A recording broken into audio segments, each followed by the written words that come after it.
Natália circulava pela varanda rindo, ajeitando flores e dobrando guardanapos, embalada pelo som das panelas na cozinha e pelo perfume de carne temperada. Faltava uma semana para o casamento e tudo nela brilhava. A voz leve, os passos apressados, a alegria quase infantil de quem acredita que nada pode dar errado. Mas ao entrar na garagem para chamar o pai, o mundo pareceu perder o som por um instante. Roberto estava agachado ao lado do carro de Bruno, prendendo um pequeno dispositivo sob o painel. A luz fria da lâmpada balançava sobre ele. "Pai?" A voz de Natália saiu fina. Ele ergueu o rosto, sério demais para aquele dia tão feliz. "Sua mãe anda desconfiada, filha." O coração dela tropeçou dentro do peito. O cheiro de gasolina, o tique metálico das ferramentas, o olhar preocupado do pai, tudo se misturou numa onda de inquietação. Natália não sabia o que temer, mas naquela noite, sozinha no quarto, as mãos tremiam antes mesmo de apertar o play. O brilho da tela iluminou seu rosto, e no instante seguinte, suas pernas fraquejaram. Ela viu algo que não conseguia compreender, e que mudaria tudo. Olá! Antes de começarmos esta história que vai mexer com suas emoções, aproveite para verificar se você já está inscrito no nosso canal. Se ainda não está, clica naquele botãozinho de inscrição e ativa o sininho para não perder nenhuma história nova. E conta aqui nos comentários de qual cidade e país você está nos acompanhando. Adoramos saber quem está do outro lado da tela ouvindo nossas histórias.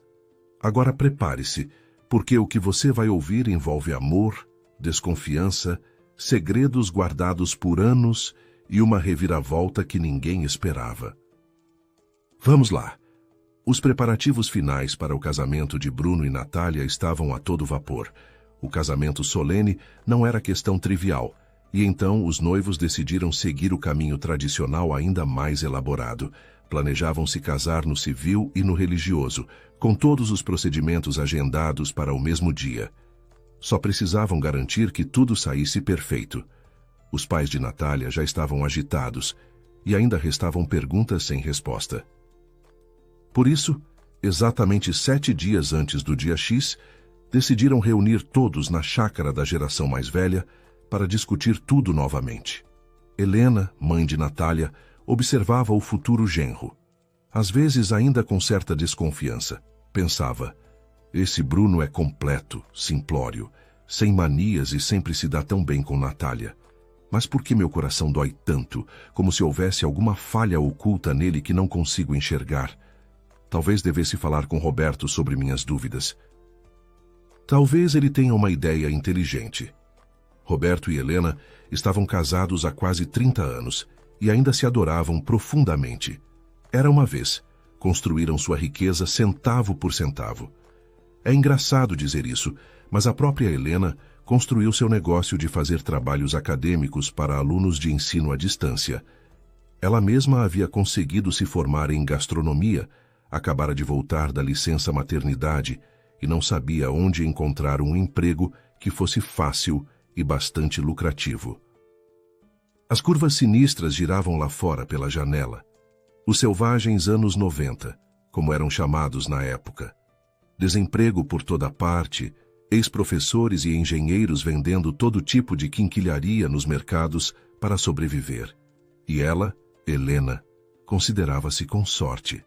As pessoas não morreriam de fome para sempre, dariam um jeito de sobreviver e buscariam sempre a excelência.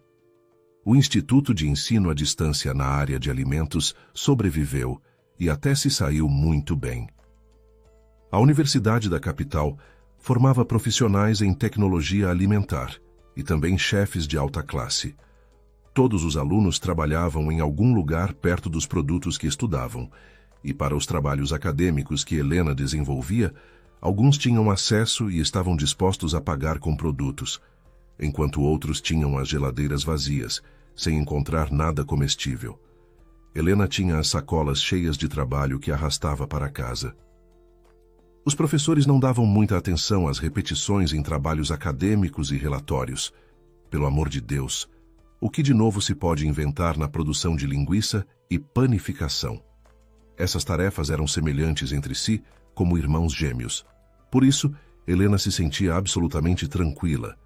Queijo fresco, linguiça defumada, presunto tenro, peito de peru, era isso que ela preparava no café da manhã para ela e Roberto. Apenas elogios gentis de alunos compreensivos para a senhora sentada na sala do coordenador, fazendo trabalhos. No fim das contas, tudo era justo. As notas de alguém nos livros e, para alguém, um jantar delicioso com iguarias. O princípio de troca. Aquela fase próspera na vida da família Santos nunca foi apagada da memória.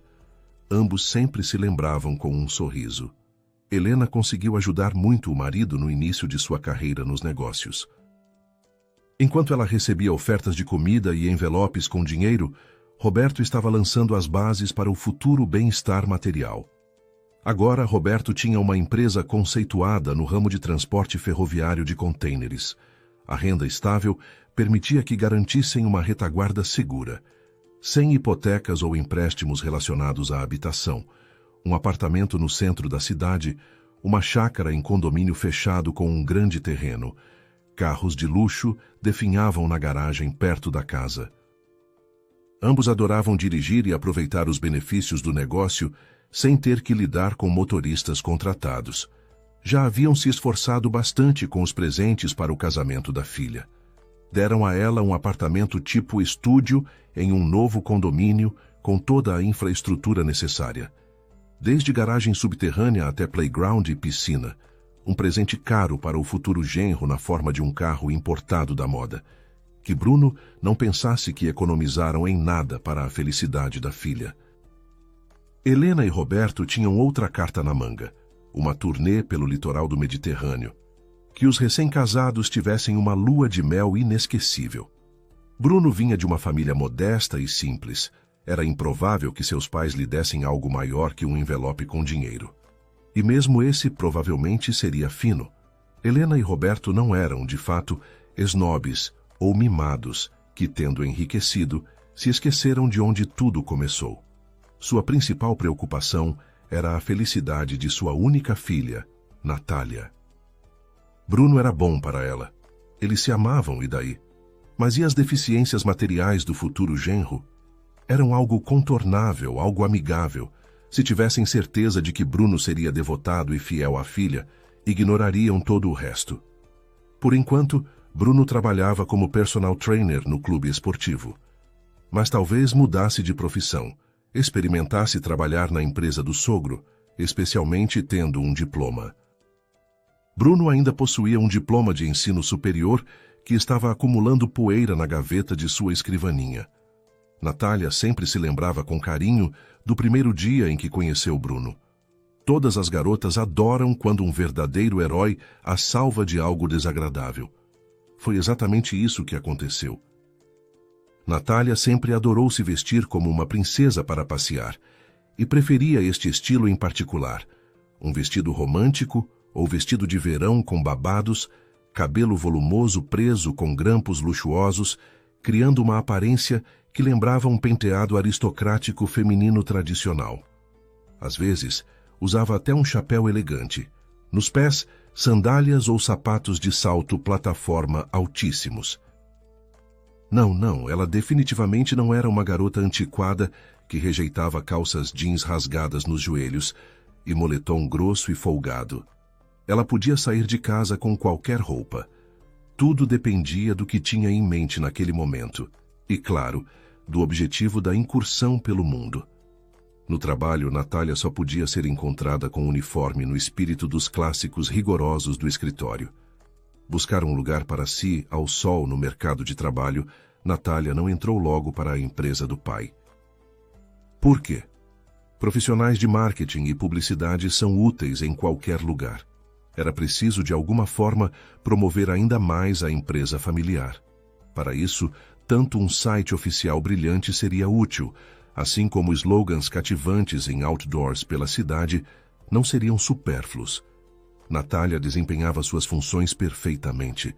Ela era uma pessoa respeitada na empresa, e não por ser filha de Santos. A jovem era uma especialista de primeira classe. Não precisava se esconder atrás do sobrenome do pai. Com todas as suas vantagens, como boa aparência e mente lúcida, Natália era uma pessoa de coração generoso e uma amiga dedicada. Convites para sair com ela vinham de uma infinidade de amigos jovens, mas não era fã do caleidoscópio de festas e agitação. Preferia a solidão na maioria das vezes. Adorava ler livros mais complexos para que mais tarde houvesse algo em que pensar, e também costumava sair sozinha dirigindo pelo bairro para acelerar. E foi neste momento que o destino a uniu a Bruno. Ela estava mais uma vez curtindo rapidamente o passeio, até que o indicador de combustível começou a pedir, lamentavelmente, mais gasolina. Natália saiu esvoaçante do banco do motorista, em todo o esplendor de seu vestido de verão com grandes babados. Deixou uma pequena bolsa feminina com dinheiro e cartões bancários no assento ao lado, trancou o carro rapidamente. Para onde iria? Como poderia imaginar que no posto de gasolina onde parou para abastecer, uma gangue de adolescentes habilidosos estava operando? Abriam carros de qualquer marca em poucos segundos, com tanta maestria que até as câmeras de vídeo não conseguiam captá-los direito. Bruno e seu colega estavam transportando equipamentos necessários do depósito. Pararam num posto de gasolina para esticar as pernas, tomar um café e comer uma torta. Bruno estava sentado com uma caneca de papelão cheia de uma bebida quente e aromática, prestes a dar uma mordida na deliciosa torta de carne, quando notou movimentação perto de um pequeno carro vermelho, claramente com aparência feminina. 2 adolescentes estavam fazendo alguma coisa perto da porta do passageiro, ao lado do motorista, e então percebeu que um deles carregava uma bolsa feminina colorida com uma alça comprida. Agiu com a velocidade de um raio, saltou da mesa e correu em direção ao carro vermelho. Os ladrões de rua, antes mesmo que pudessem entender o que estava acontecendo, ambos já estavam deitados no asfalto e a bolsa estava no chão por perto. Desapareceram da cena do crime como se tivessem se dissolvido no ar. Bruno não os perseguiu, encostou-se ao carro e começou a esperar que a dona viesse buscar o troféu recuperado. Natália não os fez esperar muito. As portas de vidro se abriram e os olhos de Bruno avistaram uma criatura encantadora, que não se encaixava no quadro geral de uma garota que poderia dirigir um carro. Aquelas, na opinião de Bruno, não pareciam tão românticas e vestidas de forma mais apropriada para viajar. E aqui só se viam sandálias de salto muito alto. Como é que se controla um monstro desses num carro desses, mesmo com câmbio automático? Ele não sabia a resposta para essa pergunta, mas estava feliz em entregar a bolsa para Natália, explicando como conseguiu salvar seu tesouro. Por que ela não fechou a porta antes de entrar na loja? Ela o observou por um longo momento antes de responder. Pensou, não é um homem, mas algum tipo de rocha. Como se cada traço do seu rosto tivesse sido esculpido com um cinzel grosseiro, extraído de um pouco de granito. E a figura dele é como um bloco sólido. Olhem só esses ombros largos. E ele ainda está reclamando de alguma coisa. Natália fixou o olhar nos lábios do grandalhão, como o chamava para si, e ouviu até o final da frase dele. Então ele disse que ela deixou a porta do carro aberta e os jovens ladrões aproveitaram a situação, mas ele recuperou a bolsa deles. Ela tinha tanta certeza de que havia trancado todas as portas que até duvidou. Seria possível alguém conseguir entrar tão rápido no tempo que faltou? Teria sido fácil para bandidos desse tipo fazerem isso sozinhos. No entanto, um encontro tão inusitado era até romântico. E ela decidiu constranger o Salvador com uma piada. Muito obrigada por ter ajudado uma desconhecida. Agora só uma coisa me anima. Você vem com boas intenções? Afinal, agora, depois de tudo o que aconteceu entre nós, como uma pessoa honesta, você simplesmente tem que se casar comigo. Natália riu alto da própria piada, mas o que aconteceu a seguir a desestabilizou completamente. O jovem, que era quase 2 cabeças mais alto que ela, de repente se ajoelhou facilmente sobre um joelho e estendeu-lhe a mão, junto com a bolsa, e disse: Meu nome é Bruno. Você me atingiu à primeira vista, direto ao coração. Agora jamais poderei te esquecer. Além disso, Não consigo mais viver sem você, a menos que você me prometa que nos veremos todos os dias. Eu te ofereço minha mão e coração. Não tenho pressa em dar uma resposta. Vou te dar exatamente 1 ano para pensar e me dar sua resposta. Lembre-se da data de hoje, 7 de julho. Aqui, na esquina da estrada, há um café aconchegante. Você vai gostar. Exatamente daqui a 1 ano, você me dará sua resposta neste café. Você concorda em se tornar minha esposa? Concorda? Ninguém nunca havia feito isso com Natália antes. Ela ficou chocada. No início até ficou confusa. Isso é audácia, isso é pressão. Mas perder a compostura mesmo numa situação tão ambígua era ainda pior. Ela não esperava por essa situação. Pegou a bolsa das mãos do homem, com um gesto fingido tirou um pequeno leque de dentro, desdobrou-o em toda a sua glória e começou a se abanar teatralmente. Então, revirou os olhos e estendeu a mão para Bruno. Meu nome é Natália. Aperte a mão, meu cavaleiro. A que horas nos encontraremos aqui no próximo ano? Era impossível enganar Bruno com tamanha conversa fiada. Sua resposta foi rápida e concisa. Pronto, anote seu número de telefone para que você possa realizar a outra parte do meu desejo. Ver você todos os dias. No calor de um dia de verão, em pleno outono dourado ou sombrio, no inverno com geada, no epicentro da exuberante floração da primavera. Natália sacudiu seus babados de forma brincalhona e sorriu. E você, Bruno, também não fica atrás. Diga-me onde nos encontraremos amanhã. A partir daquele momento, ambos foram arrastados para dentro, presos aos encontros diários. As regras de um certo jogo que ambos observavam sem questionar. Um dia seguiu o outro, e Bruno e Natália estavam com pressa para se verem depois do trabalho. Estavam se conhecendo aos poucos desde o porão. E Natália, para sua surpresa, logo descobriu que um dia sem Bruno era para ela uma espera que se transforma em tormento. O jovem era lacônico e falava de si mesmo sem entusiasmo. Escola, exército, faculdade, diploma de engenharia, que não aqueceu sua alma e não se tornou motivo para procurar emprego na área. De forma sucinta, admitiu que esportes e atividades físicas lhe eram mais familiares, então ainda planejava terminar a faculdade de educação física. Não deveria haver atrasos. Era candidato a mestre do esporte em luta livre, estilo livre e até natação. Seus pais sempre cuidaram muito bem de sua saúde. Nunca tiveram dinheiro para clubes e sessões pagas em sua família, mas mesmo na escola, era enviado para todos os treinos possíveis e impossíveis, um atrás do outro. Além disso, os treinadores, praticamente todos, acharam suas habilidades físicas bastante promissoras. Mas sua altura parecia um pouco excessiva, grande, quase 2 metros. Isso não é conveniente para todos os esportes. Bruno treinava, ia à academia e à piscina até receber o título de candidato a mestre. Em seguida, como se fosse combinado, veio o serviço militar na hora certa.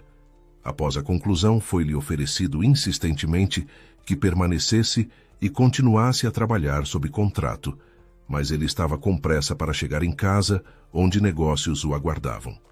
Não havia mais detalhes sobre o passado de seu namorado que Natália conseguisse tirar dele. Eles se conheceram no verão e, de fora, provavelmente pareciam um casal muito estranho. Um pouco à la Turgenev. Uma jovem sentimental e um valentão enorme com punhos enormes. Natália nem sequer contou nada sobre Bruno, aos amigos ou pais. E tudo porque ele conquistava seu coração muito devagar, não importunava e não tentava soltar as mãos quando gentilmente a abraçava para se despedir. E quando a animada Natália não resistiu e lhe perguntou sobre todas essas peculiaridades, ele explicou. Você se tornou muito querida para mim, e eu te trato com carinho. Sou muito sensível a você. Não quero te pressionar para nada. Mesmo que você decida que não sou ousado e inexperiente, mais tarde terei tempo para provar que você está errada. Natália, em sua experiência pessoal como mulher, tinha que considerar algo tão tolo quanto girar a garrafa na escola, quando beijou metade dos garotos da classe. É só aparência. Ela é toda profissional e determinada. Na realidade, ainda não tinha tido namorado nem um homem. Simplesmente aconteceu assim. No início, seus pais não lhe deram folga, obrigando-a a voltar para casa mais cedo dos encontros de jovens. Certificaram-se de que ela não se deixasse levar pela bebida e, certamente, não pensasse em experimentar os efeitos de substâncias ilícitas por conta própria. Como resultado, Natália acabou não sendo exatamente avançada em muitas questões pelos padrões modernos, mais teoricamente do que na prática.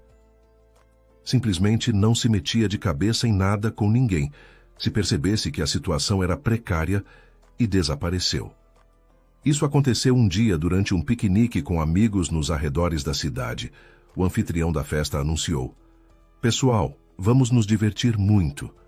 Os rapazes e as garotas assimilaram a mensagem à sua maneira.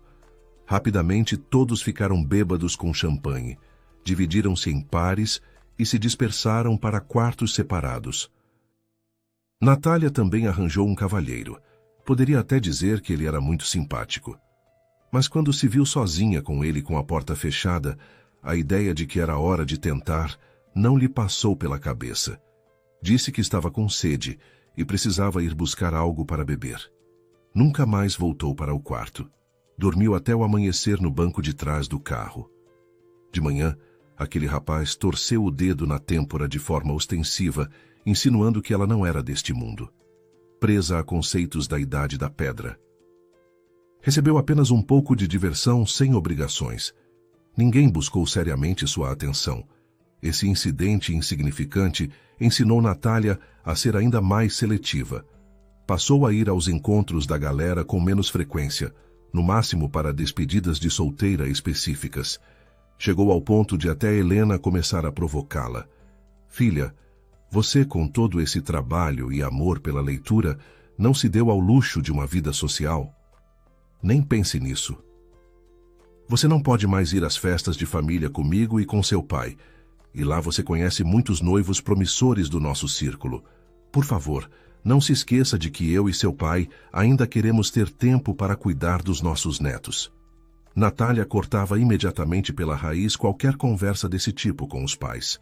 Seu instinto lhe dizia persistentemente: "Você terá tudo, um homem amado, família e filhos. Tenha paciência e espere. Sua felicidade não vai falhar."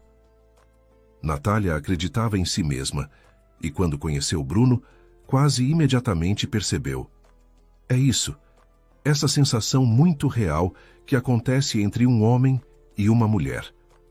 A relação mais sincera vista no parceiro, quando você tem certeza de que ele vive e respira apenas por você. Você acredita incondicionalmente e confia nele, até nas coisas mais íntimas. Natália agora pensava frequentemente: que bom que não me desperdicei com um fiasco. Bruno é o homem destinado a mim. Nunca antes eu tinha pensado nessas coisas, mas é com ele que gostaria de me casar e criar nossos bebês juntos. Natália e Bruno se aproximaram na noite de Ano Novo, e isso se tornou uma grande descoberta e revelação para ela. Ela não tinha ninguém com quem comparar seu primeiro homem, mas algo lhe dizia que tamanha abundância de ternura nem todos chegam a conhecer. De manhã, um cavaleiro grande e forte trouxe café da manhã na cama para sua amada. A linguiça e o queijo foram cortados de forma um tanto desajeitada. Uma xícara pequena de café nas mãos de Bruno parecia um dedal. No prato de sobremesa, 2 gemas de ovo brilhantes repousavam sobre uma almofada branca de clara, ligeiramente acastanhada. E tudo isso foi tão comovente que arrepiou. Então Bruno olhou nos olhos dela e perguntou: "Você não se arrepende de nada, querida?" Consegui entender que, mesmo que eu não consiga dizer todas aquelas palavras importantes, tentarei demonstrar meu amor por você com ações. Quando Natália chegou no dia 1º de janeiro na casa dos pais, que estavam na chácara, até a pele dela brilhava de felicidade, sem falar nos olhos. A mãe e o pai entenderam tudo imediatamente. A filha estava prestes a passar por mudanças importantes em sua vida pessoal. Bombardearam-na com perguntas. "Natália, você encontrou alguém novo ou estou me enganando?" Esta é, claro, a mãe Helena. "Leve o noivo para conhecermos. Este é o pai, falando com voz grave." Natália ainda não compartilhou nenhum detalhe com os pais, mas acenou feliz com a cabeça. Encontrei meu homem, queridos pais, aquele com quem gostaria de estar por toda a minha vida, em quaisquer circunstâncias. Ele te pediu em casamento? Helena perguntou imediatamente. Sim, confirmou Natália, logo no primeiro dia em que nos conhecemos. Mas acho que ainda não lhe dei uma resposta. Algo está me incomodando, demonstrou preocupação Roberto imediatamente.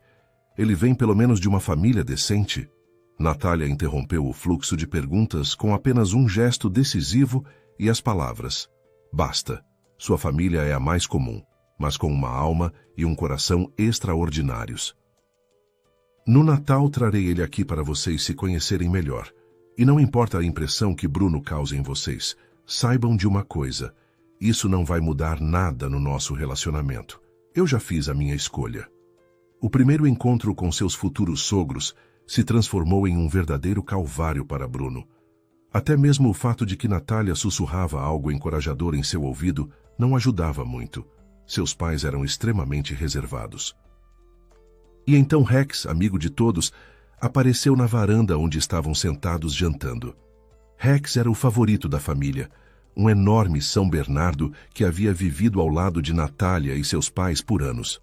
O comportamento do cachorro desta vez foi bastante inusitado. Aproximou-se propositalmente de Bruno e colocou sua cabeça grande no colo dele, permitindo calmamente que o convidado o acariciasse atentamente e, ao que pareceu a Helena e Roberto, suspirou em aprovação. A partir daquele momento, o gelo entre eles e Bruno se quebrou. Ambos perceberam rapidamente que a filha havia feito uma ótima escolha de parceiro. Até o Rex aprovava. Depois, houve mais reuniões.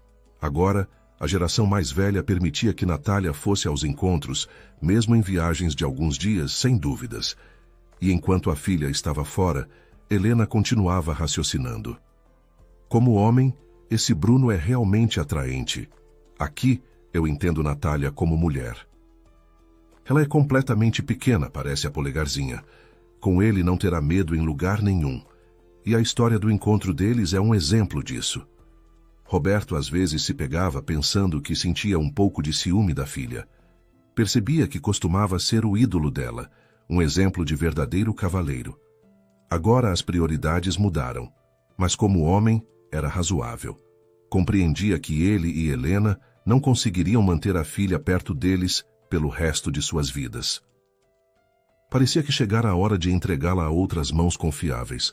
Estava apenas preparando mais um teste para o futuro genro, e se ele o passasse com honra, haveria casamento. Natália automaticamente colocava garfos e facas sobre a mesa, enquanto Bruno e Roberto preparavam todo tipo de delícias na churrasqueira. Todas as preferências foram levadas em consideração. Para os homens, a comida era mais substanciosa, com espetinhos de carne de porco e cordeiro. Para eles e Helena, peixe grelhado.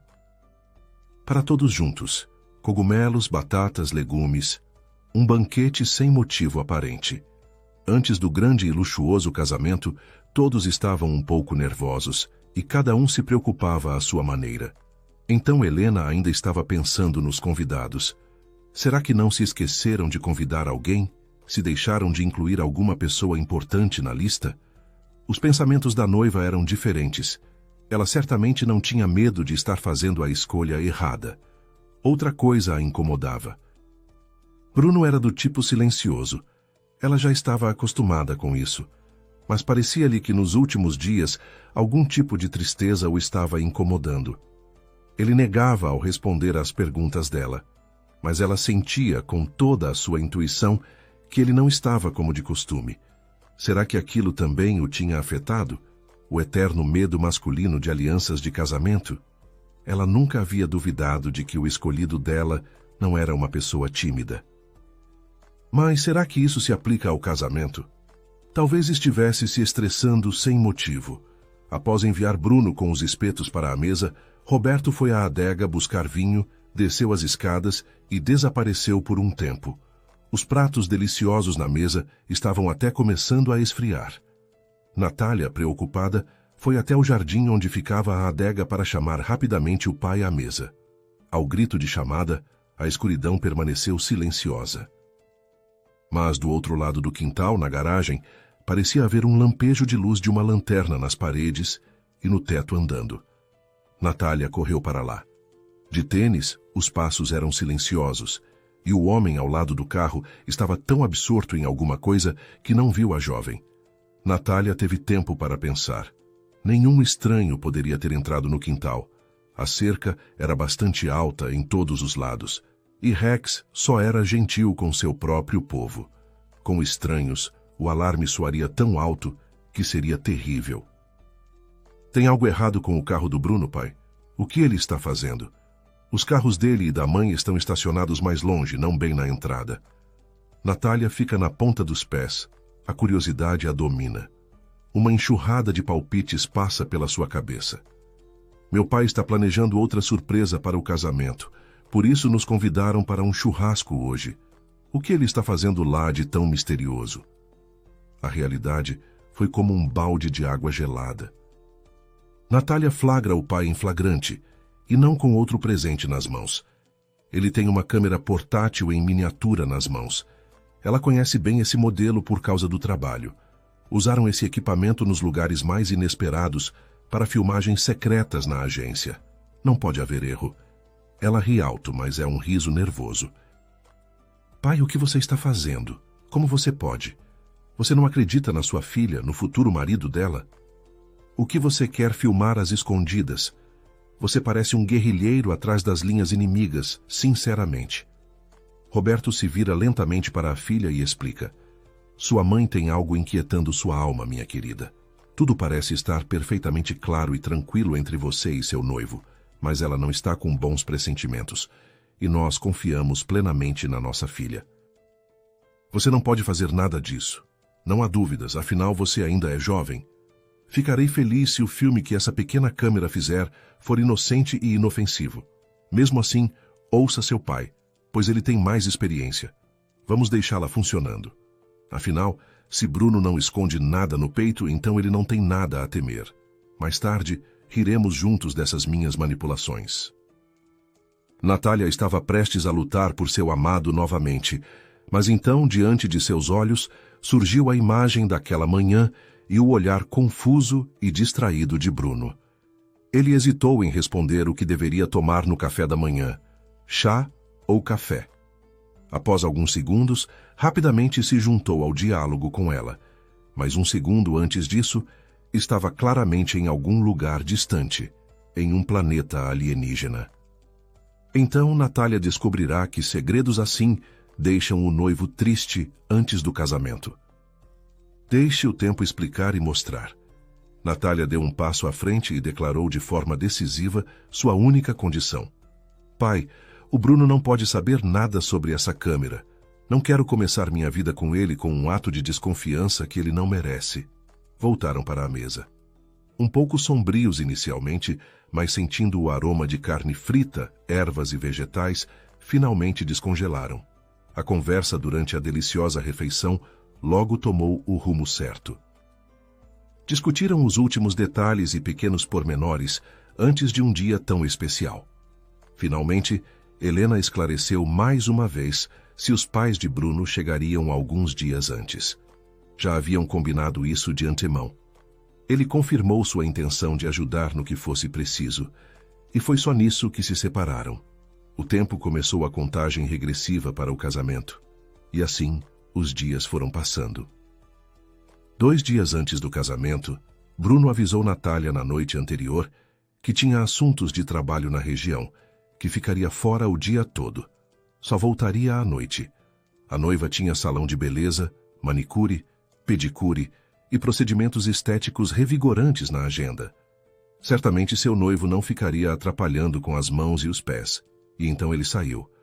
Bruno voltou, pelo menos foi o que pareceu a Natália, novamente sombrio, mas era evidente que estava fazendo todos os esforços para esconder isso.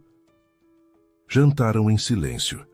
Natália não importunou seu amado com perguntas e decidiu seguir seu próprio caminho. Os últimos 2 meses moraram juntos em um apartamento alugado. Depois disso, decidiram começar a usar o presente dos pais dela após o registro de casamento, enquanto o estúdio passava por reformas estéticas.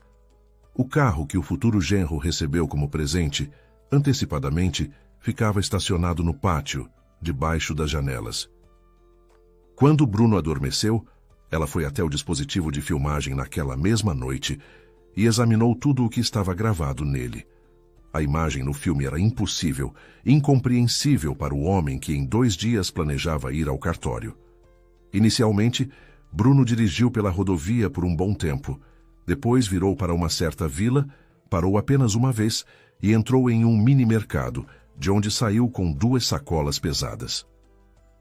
O que havia nelas? Natália pensou que fossem algum tipo de produto alimentício e embalagens de suco, mas não tinha certeza disso. E então, os portões se abriram. Bruno entrou de carro nos jardins de uma instituição estranha. Pessoas passeavam tranquilamente pelo pátio. Muitas delas se locomoviam em cadeiras de rodas. Um veículo semelhante também parou ao lado do carro de Bruno, acompanhado por uma mulher de uniforme médico. Bruno saltou do banco do motorista e correu para ajudar a transportar uma jovem bonita para dentro do carro. E então se afastaram do pátio melancólico, onde todos ao redor estavam doentes, com limitações físicas. À vontade, era possível ver paisagens de campo, faixas de mata e plantações passando rapidamente pela janela do carro. Bruno leva a estranha a uma clareira perto de um campo de margaridas e colhe para ela um buquê inteiro de flores. Coloca-as no colo dela e depois a carrega nos braços até um tronco de árvore caído, após ter retirado um cobertor de flanela de dentro do porta-malas. A pessoa que está ao lado de Bruno está lhe dizendo algo e chorando. A gravação está desfocada e a conversa é inaudível. Então, o noivo de Natália organiza um lindo piquenique na natureza para sua estranha paixão. A câmera grava cenas em fragmentos, apenas onde tem uma visão clara. Uma mulher é vista comendo um grande sanduíche com manteiga e salmão, acompanhado de suco. Logo começa a sorrir e estende os braços em direção à mata. Ele a pega no colo novamente e a carrega através da clareira, mostrando-lhe algo aqui e ali. Natália interrompe o vídeo.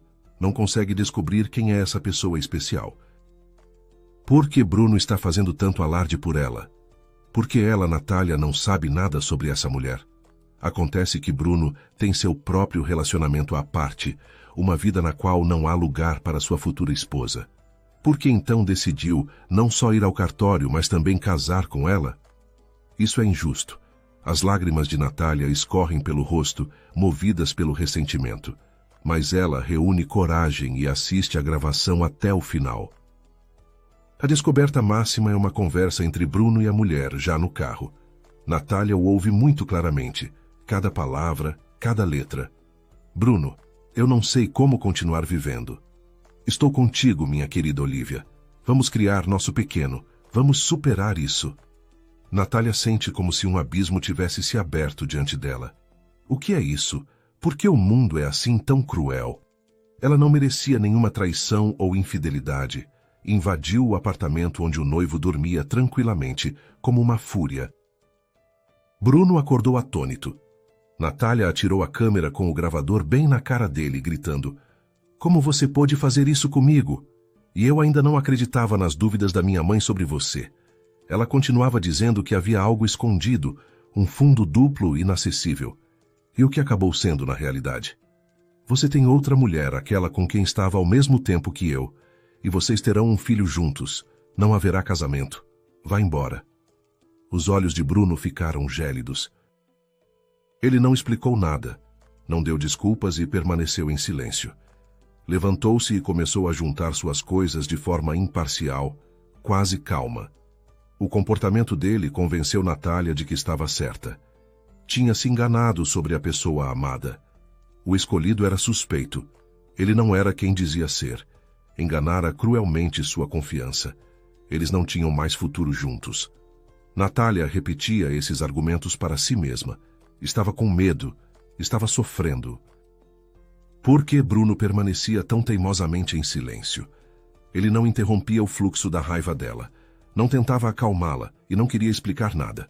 Quando o agora ex-noivo bateu a porta da frente com força, ela perdeu todas as forças. Natália desabou, chorando amargamente.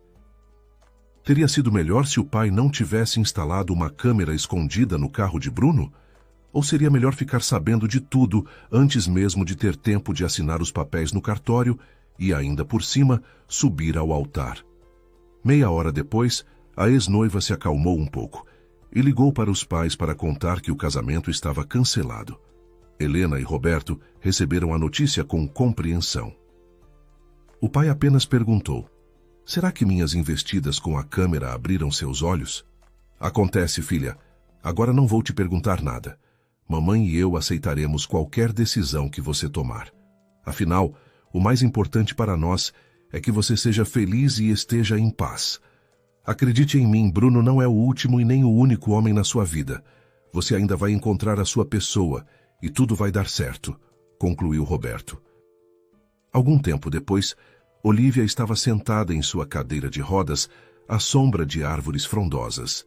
Naquela manhã, Pedrinho estava se comportando mal. Ela ainda não havia entendido o motivo. Os dentes talvez estivessem tentando emergir com avidez, através da gengiva rosada e lisa, ou era a barriga que incomodava outra vez.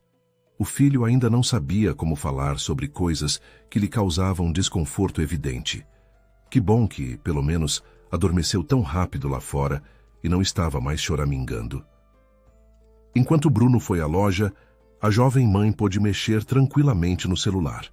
Seu irmão mais velho, que nascera apenas 10 minutos antes dela, sempre adorara dar ordens à irmã.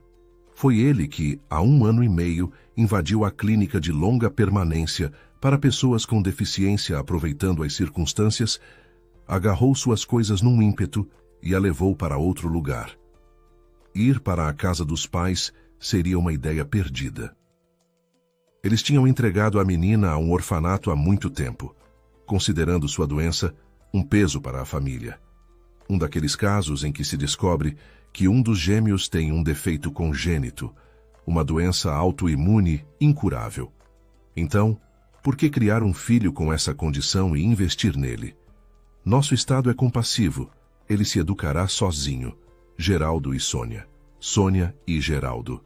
2 pessoas iguais, essa mesma dupla, nas visões sobre a vida, no desejo insaciável de consumismo. O segundo nome de Bruno era Geraldino, homenagem ao pai. Mas ele nunca aprendeu a amar o pai e a mãe, especialmente depois que descobriu o que fizeram com Olívia. Não se lembrava de jeito nenhum da irmãzinha.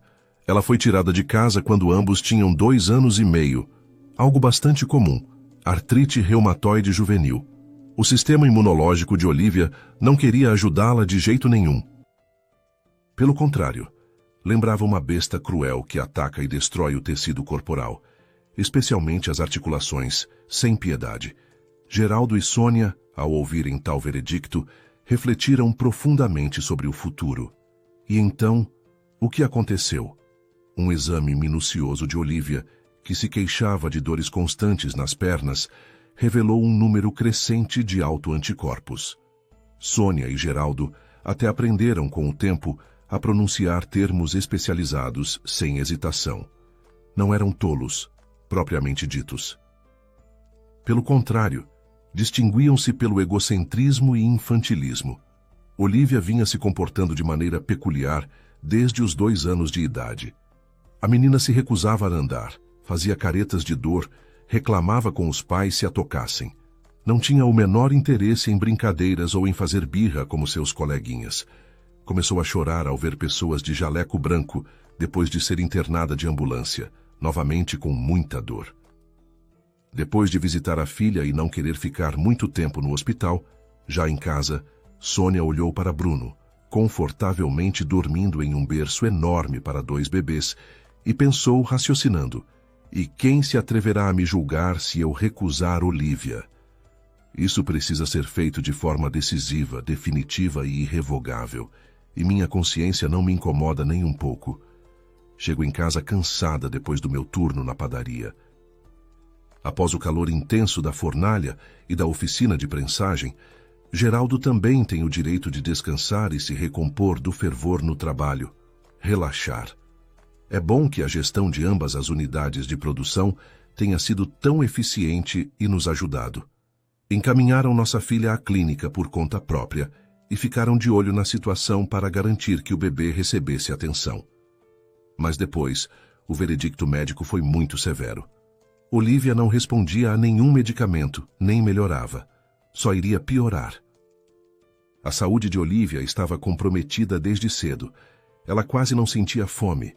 A inflamação aumentava e a dor se intensificava. Geraldo e Sônia assinaram os documentos de renúncia aos direitos parentais sem sequer lê-los. Tinham pressa em acabar com aquilo. As autoridades de proteção à criança encaminharam Olivia para um centro médico especializado. Na época, ela ainda caminhava sozinha, mas perdia essa capacidade pouco a pouco.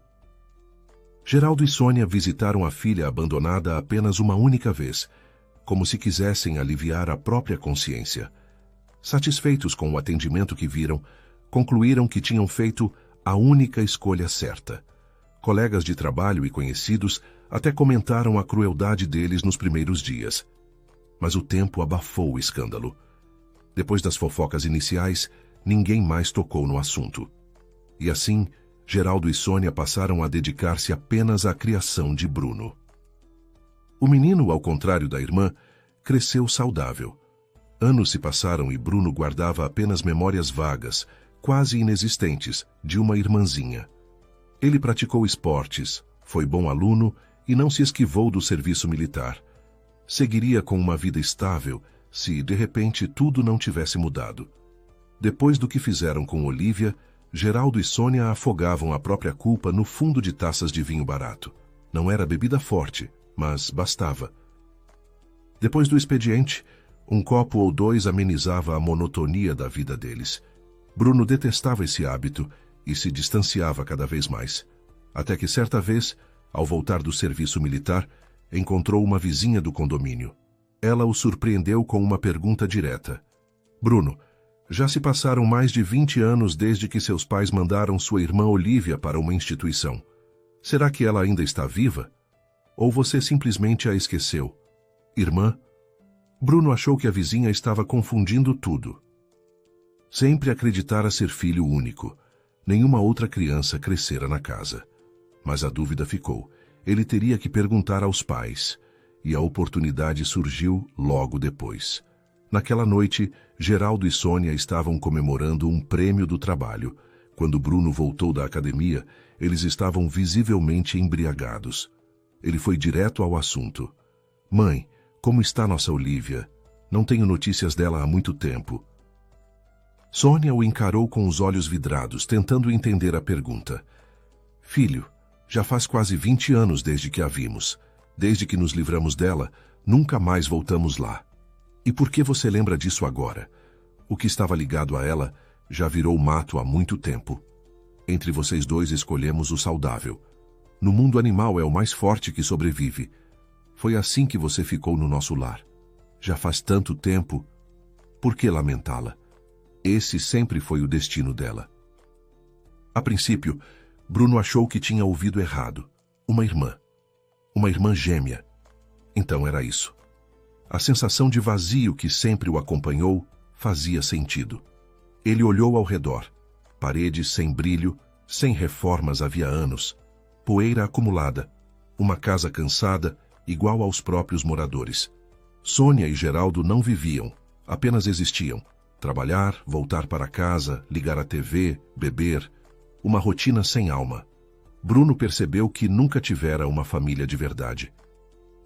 Sua infância fora moldada por amigos, vizinhos, passeios com outros adultos, nunca pelos pais. E agora, ouvindo aquelas palavras frias, um pensamento cortante tomou conta dele.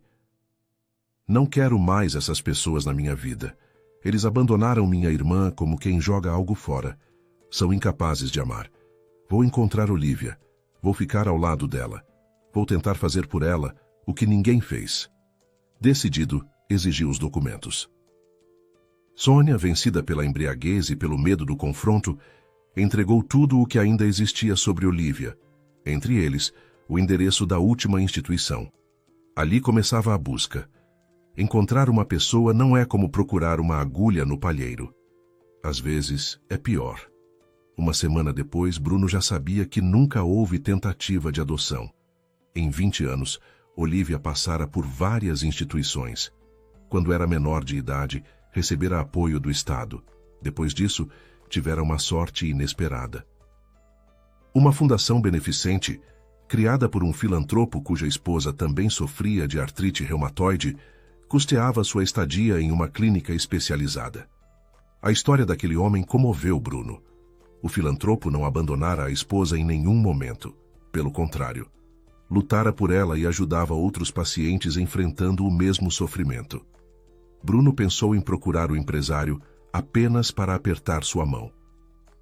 Porque, no fundo, cada pessoa carregava suas próprias dores, algumas silenciosas, outras escondidas atrás de sorrisos. E naquele instante, ele percebeu: enquanto muitos passam pela vida indiferentes ao sofrimento alheio, existem raros seres humanos que ainda estendem a mão. E alguém, tendo aprendido da maneira mais difícil sobre o desespero e a armadilha dos obstáculos, encontra forças para pensar no próximo, mesmo que seja uma completa estranha. Esse foi o destino de Olivia quando Bruno encontrou a irmã numa clínica especializada, bastante decente e aconchegante. A patrocinadora, que conhecia as nuances deste tipo de artrite, não só custeou os cuidados de Olivia e de outros 2 pacientes nesta instituição, como também ajudou com novos medicamentos inovadores. A doença autoimune insidiosa não desapareceu, mas até o momento, os medicamentos garantiram um estado de remissão a longo prazo. Bruno pensava muito sobre várias coisas. Como isso é possível? Olivia nasceu comigo, morava no nosso apartamento, cresceu conosco. E então veio esse diagnóstico terrível e ela foi riscada da lista de pessoas da família. Meus próprios pais me abandonaram para sempre, e estranhos me acolheram, aqueceram, salvaram.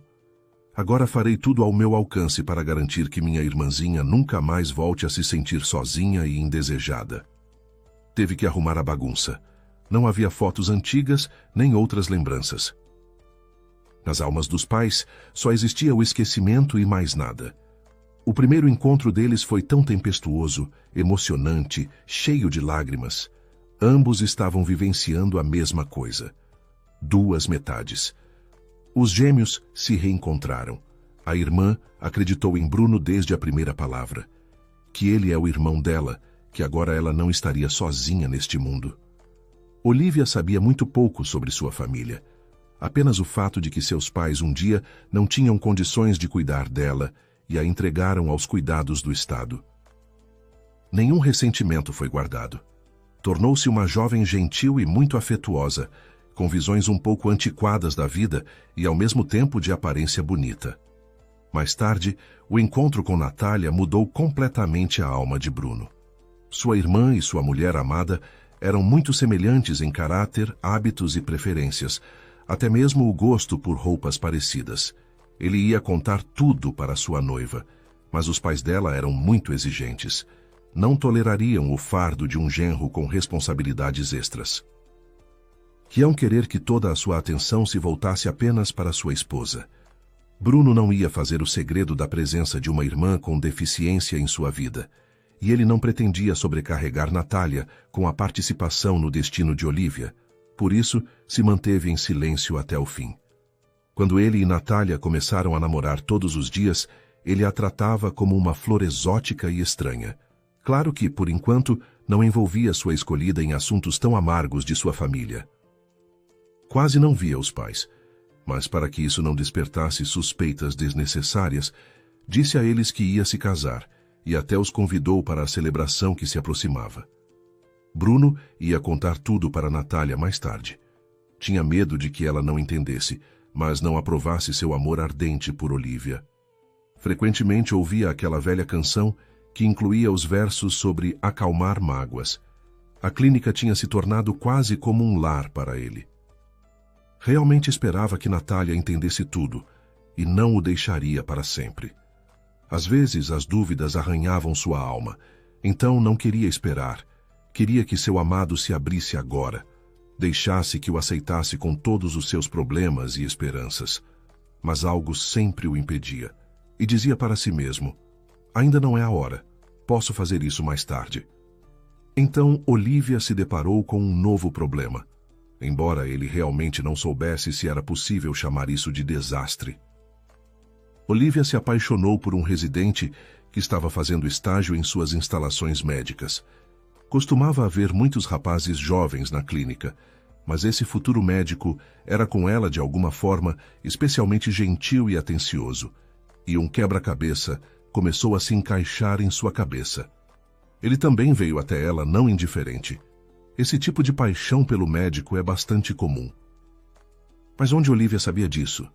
Na verdade, Otávio estava aprendendo os meandros da comunicação espiritual com pessoas com deficiência. Sonhava em se tornar um psicoterapeuta excepcional, como seu pai, que ganhava muito bem trabalhando em todas essas questões emocionais e gestálticas. A primeira piada dirigida a Olivia foi a frase: "Você é Olivia e eu sou Otávio. Nossos nomes soam parecidos." E senti isso como um bom sinal ao escolher minha pupila nesta instituição. Vamos nos conhecer em breve. Estou interessado em tudo sobre você. Então compartilhe comigo o que está te incomodando. Ele deliberadamente não continuou o diálogo em voz alta com a frase: "E nós trabalharemos juntos para superar todas as suas dúvidas e tristezas." Por que sua paciente deveria saber mais? Ele construiria pontes com essa jovem, ouviria e consolaria, e depois anotaria tudo cuidadosamente em sua agenda de trabalho e consultaria o pai. Como fazer o paciente esquecer completamente por um tempo da deficiência, estar feliz mesmo vivendo entre quatro paredes, sob supervisão? Sentiu pena dessa linda paciente com uma alma romântica. Com ela, seria claramente possível combinar negócios com prazer e alcançar resultados significativos com seu estado psicológico. Com o tempo, Otávio escreveria uma dissertação sobre tais pacientes condenados a limitações eternas, sobre seu estado psicoemocional. Enquanto isso, estava coletando material, analisando até a própria alma dos enfermos. Olivia nunca havia conhecido em sua vida tal atenção vinda de um estranho, especialmente de um homem jovem e muito atraente. Otávio lhe trazia flores, frutas, doces, perguntava e falava sobre tudo por um longo tempo. Ele mesmo falava muito. Tornou-se para ela uma espécie de guia para um mundo cheio de oportunidades tentadoras. E um dia a convidou para a cidade, para jantar em um restaurante. Havia concordado anteriormente com a administração em roubar condicionalmente sua paciente do hospital por um tempo. Queria tirar Olivia de sua zona de conforto habitual e ver como ela se comportaria. A ideia de que estava tentando levar sua Cinderela para uma terra mágica e, em seguida, cruelmente transformar seu carro de luxo em uma abóbora nem sequer passou pela cabeça do estagiário. O experimento valia a pena para seu trabalho de candidato. Não pensou nas consequências. Foi o melhor dia e a melhor noite da vida de Olivia. Estava sentada em uma cadeira de rodas perto da mesa junto à janela, e ninguém ao redor demonstrava qualquer interesse especial nela e em Otávio. Rosas borgonha em um vaso elegante, guardanapos de tecido pintados, velas perfumadas delicadas, música suave, o farfalhar e a presteza dos garçons que deslizavam silenciosamente pelo salão com bandejas. Olivia só tinha visto um paraíso assim nos filmes, mas agora o melhor homem do mundo estava sentado ao lado dela, dando-lhe toda a sua atenção, só para ela. O vinho a deixou um pouco tonta, e seu prato favorito, salmão com legumes, parecia divino. Olivia pensava: então é assim que é o mundo real, o mundo em que existe minha doença. Não perguntarei aos céus por que me foi dado tal destino. Irei aproveitar cada momento que eu e Otávio tivemos nesta noite incrível. E seguirei por este caminho até o fim. Ela rapidamente ficou embriagada, mas persistentemente pedia ao acompanhante que pedisse a bebida vermelha com gás repetidas vezes. Já havia experimentado champanhe na clínica na véspera de Ano Novo, mas será que aqueles 100 mililitros daquele champanhe que o paciente deveria beber no feriado eram comparáveis ao deleite que este maravilhoso vinho espumante agora lhe evocava? Otávio não interrompeu sua companheira. Estava interessado em todas as suas reações psicológicas à mesa. Estava fazendo experiências. Ela obedeceu. Depois de 2 horas, percebeu que tinha ido longe demais com essa ideia. Sua acompanhante estava tão embriagada que já não apreciava nada do que estava acontecendo. Mentalmente, praguejando alto por não ter pensado nessas consequências com antecedência, Otávio levou sua protegida para casa, para seu apartamento de solteiro. Para o apartamento, a paciente teve que ser carregada nos braços. Ela estava completamente inconsciente. Mas Otávio era um homem forte e deu conta do recado. Assim que chegou em casa, colocou Olívia na cama rapidamente, cobriu-a com um cobertor e foi até a cozinha preparar café. Teria que passar a noite de plantão. Deus o livre de que Olívia ficasse doente, ele não conseguiria evitar problemas no trabalho naquela época. Ela recobrou os sentidos pela manhã, deitada ao lado de Otávio, que a abraçava pelo pescoço com confiança. Ele não se lembrava de como ela o fizera dormir e como apareceu ao lado dela.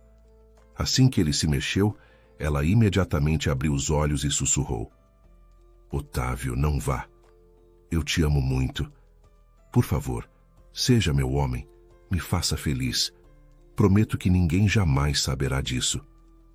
O jovem médico ficou completamente atônito com a proposta. Pensou: é o fim de tudo. Do trabalho, da carreira. Por que a arrastei para casa comigo? Por que tive essa ideia de uma ida a um restaurante? Meu pai vai ficar muito chateado por eu ter feito tudo isso. Olívia entendeu tudo imediatamente. Sentiu isso em seu coração. Otávio não a amava. Ela não ia contar para mais ninguém. Ela precisava. Ela realmente precisava ir ao banheiro, mas sabia que teria que rastejar até lá. Não conseguia lidar com a situação sozinha.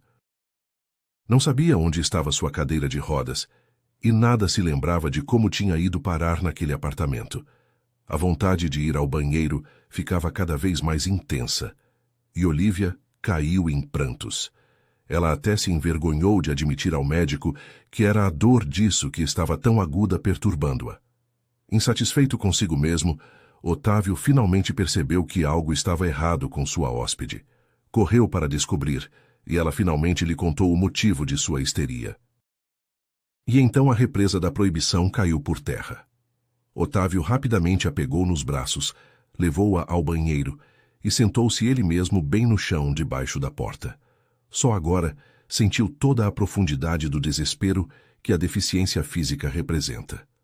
A eterna falta de liberdade, dependência constante de alguém, coragem desesperada para admitir que você é tão frágil e débil naquilo que é simples e elementar para qualquer outra pessoa. Otávio bateu na porta e perguntou se podia levar Olívia de volta. Ela disse que estava pronta para voltar a ter algum apoio sólido. Enquanto ele a carregava de volta, ela conseguiu beijá-lo, com um toque ingênuo, infantil, e Otávio nadou, respondeu-lhe e depois entrou. E assim por diante.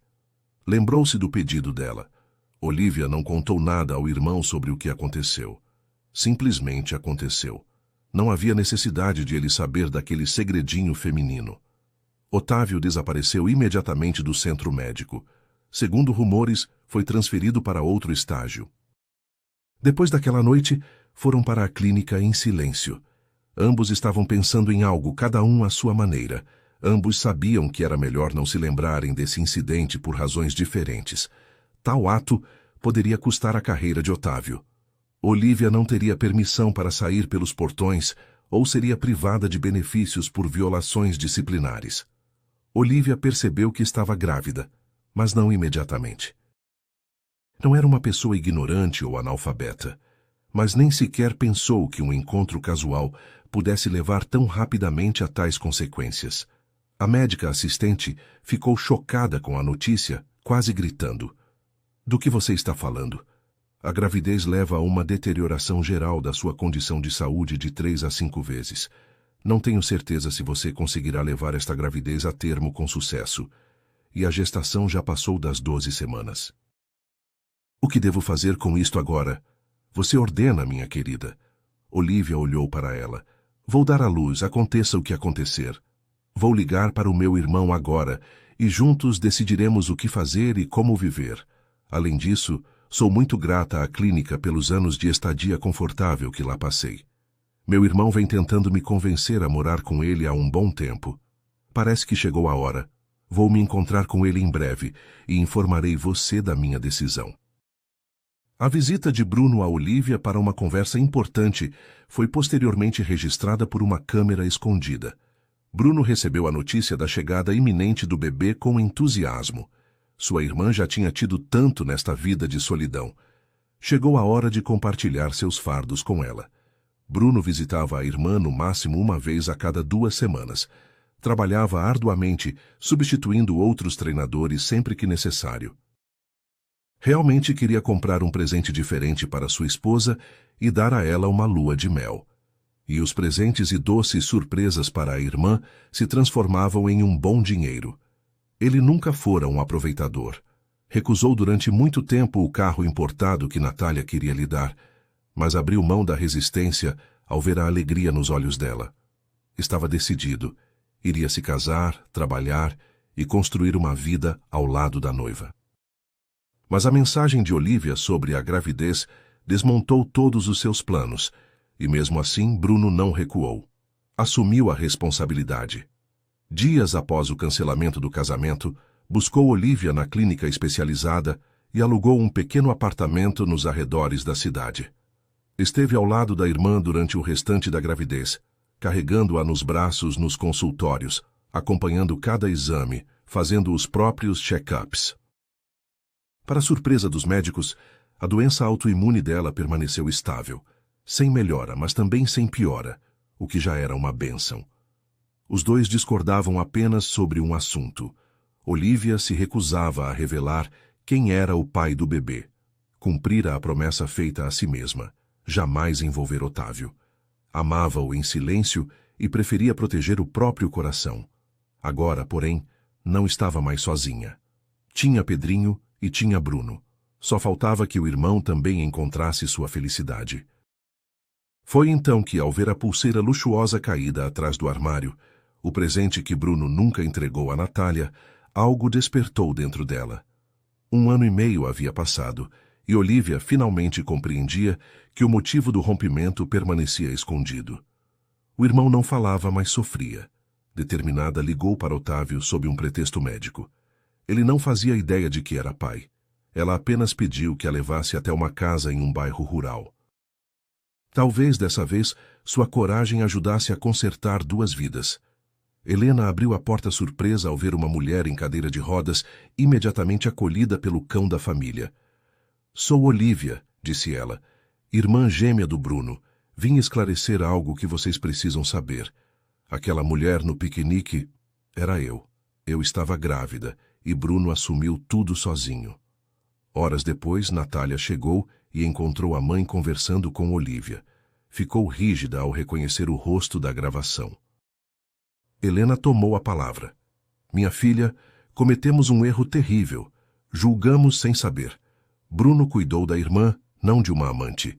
Ainda dá tempo de reparar o que foi partido. Pessoas vivas podem consertar qualquer coisa." Ao partir, Olivia tinha certeza. Convenceria Bruno a voltar ali. E olhando para Otávio no carro, concluiu com serenidade que ele nunca saberia sobre Pedrinho. O irmão, porém, ainda podia reencontrar o amor. Natália, ela intuía, seria capaz de curar qualquer ferida que restasse no coração dele. Se você gostou desta história de amor verdadeiro, sacrifício e segundas chances, a próxima, que já está aparecendo na tela, também vai prender a sua atenção do início ao fim. Deixe seu gostei aqui embaixo. Compartilhe com alguém que precisa acreditar que os mal-entendidos podem ser desfeitos. E conte nos comentários o que mais te tocou nesta história. Foi a dedicação de Bruno pela irmã abandonada, a coragem de Olivia ao buscar a reconciliação ou o final feliz que todos mereceram? Um abraço caloroso e até a próxima, com novas histórias cheias de emoção, reviravoltas e finais que vão aquecer seu coração.